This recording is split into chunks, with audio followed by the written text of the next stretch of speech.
Hi guys, welcome back with me again in this channel. So on today's tutorial I'm going to show you how you can get the icy puffer fish and fish it Roblox.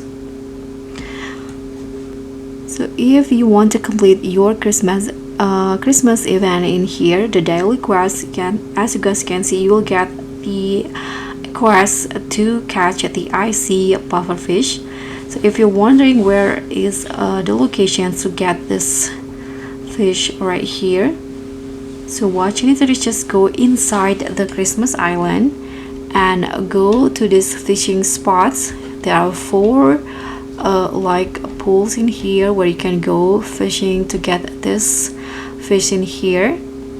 And for the rods that I used to get this one, I'm using the Azure Lord previously with the chroma bead. So guys, that's how you can get the icy puffer fish. Thank you so much for watching. Don't forget to like, comment and subscribe. Also click on the thanks. Bye.